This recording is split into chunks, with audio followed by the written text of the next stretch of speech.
Hi friends, Kashmir Jalakanya Khammam exhibition అండి.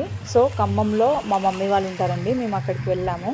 Kashmir Jalakanya Khammam exhibition గురించి అందరూ చాలా బాగుంది అనేసరికి మేము వెళ్ళామండి. నిజంగానే బాగుంది. అండ్ ఎగ్జిబిషన్ అరేంజ్మెంట్స్ కూడా బాగున్నాయి. ఎంట్రీ అనేది మనం ఇట్లా ఒక గుహలో నుంచి లోపలికి వెళ్ళాలండి. లోపల వాళ్ళు అరేంజ్ చేసిన అరేంజ్మెంట్స్ కూడా చాలా బాగున్నాయి. సో నేను మా హస్బెండ్ మా బాబుతో కలిసి వెళ్ళానండి. లోపల గుహలో నుంచి లోపలికి వెళ్ళిన తర్వాత ఇలా ఇలా డెకరేషన్ చేశారండి మిర్రర్స్తో అండ్ స్నోతో ఇట్లా. సో ఇలా బాగా అరేంజ్మెంట్ చేశారండి. కాశ్మీర్ అని నేమింగ్ ఇచ్చినందుకు కాశ్మీర్ యాపిల్ ట్రీస్తో డెకరేషన్ చేశారండి. మంచిగా వాటర్ ఫ్లోట్ అవుతూ స్నో ఉన్నట్టుగా మంచిగా అరేంజ్మెంట్స్ అయితే బాగా చేశారండి.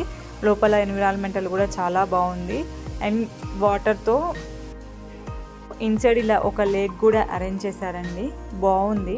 లోపలైతే చాలా మంచిగా అనిపించింది, పీస్ఫుల్గా ఉంది.